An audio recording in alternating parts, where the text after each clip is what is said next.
सभी का जी10 न्यूज़ पर और मैं हूँ आपके साथ सपना ठाकुर और हमारे बीच मौजूद है ठाकुर युवराज सिंह आलोक जी। सर, आपका बहुत बहुत स्वागत है हमारे स्टूडियो में। आपका भी बहुत बहुत धन्यवाद करता हूँ। अभी सबसे ज़्यादा चर्चित एक केस सामने आया है, क्योंकि वो केस इसलिए भी चर्चित है जहां एक मर्डर का अभी 9 महीने भी पूरा नहीं हो पाया था, तो उसी बीच अब जब नेक्स्ट एक केस सेम सामने आता है तो कहीं ना कहीं दिल रोता है। श्रद्धा हत्याकांड आप सभी को मालूम होगा, उसके बाद अब एक नया केस जो आया वो निक्की हत्याकांड से जुड़ा हुआ है, क्योंकि श्रद्धा में ये था कि उसके छोटे छोटे टुकड़े कर दिए गए थे और ये लड़की समुचित फ्रिज से बाहर आई है और दोनों ही केस में फ्रिज समान है, तो इसलिए ये केस ज़्यादा ही चर्चा में है। सर, इसके बारे में आप क्या बताना चाहेंगे? देखिए, इस तरीके के केस रुक नहीं रहे हैं और ये केस जो हाईलाइट हो जाते हैं, आप सिर्फ यही ना माने कि यही केस हो रहे हैं। काफ़ी चीज़ें लाइट में नहीं आ पाती और कितने इस तरीके के केस हो रहे होंगे, और वो भी अब राष्ट्रीय राजधानी है, इससे सुरक्षित कोई चीज़ हो नहीं सकती। निक्की हत्या, ये जो हत्याकांड वारदात दी, वो तो आप पुलिस प्रशासन को धन्यवाद दूंगा कि उन्होंने टाइम रहते इस केस को देख लिया, वरना 35 जो श्रद्धा का टुकड़े हुए थे, इसके भी टुकड़े होके वही प्लानिंग थी।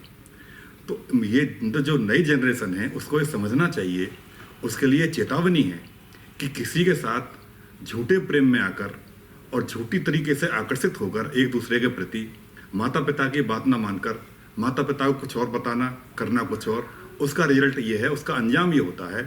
तो लड़कियों को, बच्चियों को, महिलाओं को, लड़कों को, इन सबको उस तरीके से देखना चाहिए, क्योंकि ये पूरे हिंदुस्तान में हर स्टेट में और राजधानी में एक के बाद एक केस हुए जा रहे हैं। अभी जो व्यक्ति झूठे आश्वासन देता है, अगले दिन उसको हत्या करके शादी भी कर लेता है, फेरे भी ले लेता है। मतलब समझिए कि व्यक्ति के मन में क्या चल रहा है। व्यक्ति दिखता कुछ और है, बोलता कुछ और है, अंतर मन में कुछ और है। कितने रूप हैं उसके। तो बहुत सावधानी की जरूरत है। खासतौर से नई जनरेशन को मैं ये निवेदन करूंगा कि अब तो आपको ये चेतावनी मान लेनी चाहिए, समझ लेनी चाहिए कि जिस तरीके के एक के बाद एक केस हुए जा रहे हैं, लाइन लग गई है, उसमें बुरा आपका ही होता है, आपको समझने का मौका नहीं होता। निगम बोध घाट पर जाकर किस तरीके से वो दिन, मतलब राष्ट्रीय राजधानी में निगम बोध घाट एक सेंटर की जगह है, और वहाँ जाके इस तरीके की वारदात दे देता है और वहाँ से क्रॉस करके उधर आ जाता है 40 किलोमीटर चल के, डेड बॉडी को बेड से बांध कर और गाड़ी में रास्ते लेकर। में हैरानी की बात यह है कि रात का समय और रास्ते में किसी भी पुलिस की तैनाती के बावजूद भी उनसे पूछा नहीं गया। आप ये समझिए कितनी शर्मनाक कंडीशन है। एक डेड बॉडी गाड़ी में बैठी हुई है, कोई पुलिस प्रशासन वाला रोक टोक नहीं है, कहीं रेड लाइट पे किसी को, मतलब उस व्यक्ति का कितनी हिम्मत समझिए आप, इस तरीके से वारदात को अंजाम देता है। आपसे मैं यहाँ पे एक सवाल ये जानना चाहूँगी कि पहले के ज़माने में हुआ करते थे कि हमारे जो आइडल हैं वो या तो महापुरुष होते थे, पिता माता होते थे, या फिर कोई ऐसे पुरुष होते थे जिनके कार्य हमारे जीवन के लिए बहुत अच्छे हैं या फिर समाज के लिए अच्छे हैं। लोग पहले पुलिस को भी कहीं ना कहीं अपना एक आइडल मानती थी। लेकिन एक बात आपसे जानना है कि जिस तरीके से उस श्रद्धा के केस में जो अपराधी था उसे जो सज़ा दी गई है, क्या वो इतना ज़्यादा खतरनाक नहीं था कि जितनी आसानी से श्रद्धा का मर्डर किया गया? अब बात समझिएगा, जैसे श्रद्धा का मर्डर किया गया, जो प्लान्स बनाए थे वो ज़्यादा इंस्पायरिंग है आज की जनरेशन के लिए कि कॉप्स की सज़ाओं को वो नहीं देख पा रहे हैं और एक क्रिमिनल के माइंड के मुताबिक वो चीज़ें करने पे आतुर हो गए, तो कहीं ना कहीं वो अपना सुपर हीरो मान रहे हैं आज के बदमाशों को। देखिए, संविधान में कई त्रुटियां हैं, ये अंग्रेजों का नकल करके बनाया गया है। जिस तरीके से कानून की इतनी बारीक पेचीदगियां हैं कि एक जज को साफ दिखता है कि इसने मर्डर किया है, लेकिन उसके सामने प्रूफ नहीं है, क्योंकि ये सारे जितने भी जजमेंट होते हैं प्रूफ के आधार पर होते हैं। आप कुछ भी कहें, कैसे भी कहें, सब जानते हैं उसने ये किया है, लेकिन आप सजा उसे नहीं दे सकते। तो धाराएं ऐसी लग जाती हैं जानबूझकर, क्योंकि सामने सापेक्ष वो जो उसने वारदात को अंजाम दिया है, सारे उसके प्रूफ नहीं मिल पा रहे, इतनी चालाकी से उसने उन सारी चीज़ों को किया, तो वहाँ पर कानून धरा रह जाता है और व्यक्ति को जो न्याय मिलना चाहिए वो नहीं मिल पाता है। वही यहाँ हुआ, श्रद्धा वाले मर्डर केस में सारी चीज़ें दिख रही हैं, लेकिन धारा केस कमज़ोर हो जाता है प्रूफ की वजह से। क्योंकि इतने 3-4 महीने के निकलने के बावजूद ये तो आप मानिए कि चलो केस खुल गया, वरना वारदाती तो ये सोच रहा था कि इस केस को मैं इस तरीके से ढक दूंगा। हर व्यक्ति, अब इसने भी जो निक्की केस में हुआ, इसने भी यही सोचा। तो मेरे प्रधानमंत्री जी से एक निवेदन है, इतने बड़े बड़े काम वो कर रहे हैं, जो कानून में कमियां हैं, संविधान में जो कमियां हैं, आपका पूर्ण बहुमत है, अंग्रेजों के नकल किया हुआ संविधान है, काफ़ी चीज़ों पर जो धाराएं कमज़ोर हो जाती हैं, तो ये इस तरीके के जो अंजाम हैं, जो इस तरीके के केस हैं, उस पर तो कम से कम कुछ आप चेंज करें और उससे न्यायालय में लंबा ना खींचा जाए। तो उसमें तुरंत कार्रवाई होना चाहिए, तुरंत सजा होना चाहिए। सजा ऐसी होना चाहिए कि जिससे आगे लोगों को जो वारदात हुई उसका हिम्मत ना कर सकें कि आगे के टाइम पर आकर किसी महिला से, किसी बेटी से इस तरह का व्यभिचार, दुरात्कार, बलात्कार किया जाए। वो तभी सही हो सकेगा। समाज के लोग नहीं सचेत रहे। पहली चीज़ समाज होती है, पुलिस प्रशासन कानून बाद में काम करता है।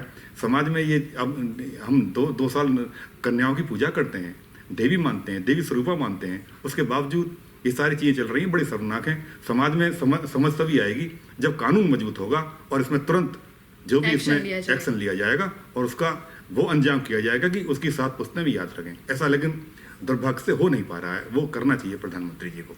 आपसे हम यहाँ पे ये जानना चाहेंगे कि क्या कानून के द्वारा जो सज़ा दी जाती है, क्रिमिनल्स को जो सज़ा दी जाती है वो बहुत हल्की सज़ा है, जैसे स्कूल में हाथ ऊपर करवा के खड़ा कर दिया या कान पकड़ के खड़ा करवा दिया, जिससे कि सामने वाला स्टूडेंट नहीं डरता कि छोटी मोटी सज़ा है। तो क्या कानून जो आप अपराधियों को सज़ा दे रही है वो इसी प्रकार छिटपुट सज़ा दे रही है, जिस वजह से और भी आने वाली जनरेशन में या फिर और भी जो नए लड़के हैं उनके हौसले ऐसे बढ़ रहे हैं और वो ऐसे ही कृत्य लगातार करते जा रहे हैं? जी, बिल्कुल आपने ठीक कहा। ये सजाएं इस तरीके से ही हैं। वारदाती जानता है कि अगर मैं फंस भी गया और मुझे अगर कोई सज़ा होती भी है तो इतनी पेचीदगी है, वकील इतनी लंबे टाइम तक उसको जजमेंट को खींच देता है कि न्याय लेट से मिलके वो न्याय नहीं और दुराचार ही होता है, अन्याय होता है। जो पट्टी बंधी हुई है, जो प्रतीक चिन्ह है, जो कानून की पट्टी बंधी हुई तराजू लेके महिला खड़ी हुई है, उसका मतलब वैसे भी ये होता है वैधानिक कि हमारे लिए दोनों पक्ष बराबर हैं। आंखों पर पट्टी बांधी हुई है, हम किसी का भी तरीके से कोई भी गलत चीज़ नहीं करेंगे, किसी का तरफदारी नहीं करेंगे। लेकिन है क्या, उसे मैं मानता हूँ कानून अंधा है। न्याय देरी से मिलता है, त्वरित कार्रवाई नहीं होती, तो वो चीज़ें चेंज होना चाहिए। और इन प्रधानमंत्री जी से जरूर हमको उम्मीद है कि पूर्ण बहुमत की सरकार है। इसमें जो इस तरीके के बलात्कार के केस हो रहे हैं, लड़कियों के साथ जो अत्याचार हो रहा है, कम से कम उस जगह तो त्वरित कार्रवाई हो और सज़ा थोड़ा तगड़ी होना चाहिए। जो कानून में धाराओं में जो कमजोरियां पकड़ के वारदाती निकल जाते हैं या कुछ टाइम की सजा काट कर बाहर हो जाते हैं जेल से, वो ना निकल पाएं। जी, यानी कि हमारी जो प्रशासन की कानून व्यवस्था बनाई गई है, सरकार द्वारा जो भी कानून व्यवस्थाएं बनाई गई है और जो सज़ा के तौर पे चीज़ों को हमने लागू किया हुआ है कि हाँ इस सज़ा मतलब ये अगर कृत्य करते हैं तो ये सज़ा आपको मिलनी चाहिए, तो ऐसा बिल्कुल नहीं करना चाहिए। जिस तरीके से आपने अपराध किया है, जितने हद तक जाके आपने अपनी संकीर्ण मानसिकता दिखाई है, आपको सज़ा भी उसी हद तक जाके मिलनी चाहिए ताकि आपकी भी आत्मा कहीं ना कहीं कांप जाए कि आपने जो कृत्य किया वो कहीं ना कहीं बहुत ज़्यादा भयावह था, सामने वाले इंसान के साथ क्या गुजरी होगी, इस चीज़ को सोच के आपको सज़ा देनी चाहिए। अगर ऐसा नहीं होता है, इसी वजह से समाज में और भी ऐसे हत्यारे पनपते हैं। जी जी जी बिल्कुल। वो अब इस तरीके से आपको जब राजधानी में चीज़ें हो सकती हैं, भाई सरकार यहाँ पे है, प्रधानमंत्री जी यहाँ पर हैं, तो थोड़ा सा इस पर ध्यान दें और इसमें कानून की कठिन कार्रवाई करें। ऐसा संविधान में थोड़ा संशोधन करके हो सकता है, उसे करना चाहिए। जी, तो आप सभी को भी अपने आसपास देख के रहना है और साथ ही आपको ये भी देखना है कि जिससे आप मित्रता कर रहे हैं या फिर जिसको भी आप अपनी ज़िंदगी में एंट्री दे रहे हैं वो इंसान किस मानसिकता का है या फिर उसके रहन सहन कैसे लोगों के साथ है, इस पर आपको ज़रूर ध्यान देना होगा। नहीं तो वो दिन दूर नहीं कि और भी फ्रिज खुलेंगे, अलमीरा खुलेंगे और उसमें से किसी ना किसी की डेड बॉडीज़ रेगुलर आती रहेगी। बिल्कुल बिल्कुल, क्योंकि इस तरीके से अभी प्रेम का सप्ताह निकला है फर्स्ट वीक में, सेकंड वीक में। अब जिस तरीके से जनरेशन चल रही है तो उसको समझना चाहिए, इन चीज़ों से दूर होना चाहिए। जो हमारे संस्कार हैं, हमारी संस्कृति है, उस पर ही लौट कर आना चाहिए, तभी हमारा भला होगा। वरना इस तरीके से नई पीढ़ी आगे फंसती जाएगी और इस तरीके के दुराचार, व्यवहार, बलात्कार होते रहेंगे जो हम रोक नहीं पाएंगे। और लोगों को भी समाज से मेरा निवेदन है, जितने भी 140 करोड़ हिंदुस्तानी है, कि वो जरा बच्चियों का, महिलाओं का, बेटियों का ख्याल रखें और हर महिला को, हर स्त्री को सम्मान की दृष्टि से देखें, उसको गलत नजरिए से नहीं देखना चाहिए, तभी हमारा समाज आगे बढ़ सकेगा। जी, तो आपने इस मुद्दे में जाना कि कैसे एक आपराधिक मानसिकता का व्यक्ति किस हद तक जाके एक अपराध को अंजाम दे सकता है। तो इन्हीं नए मुद्दों के साथ हम आपसे जल्द ही मिलेंगे। अभी हमें दीजिए इजाजत और मिलते रहेंगे आपके साथ नए मुद्दों के साथ। तब तक के लिए नमस्कार। नमस्कार।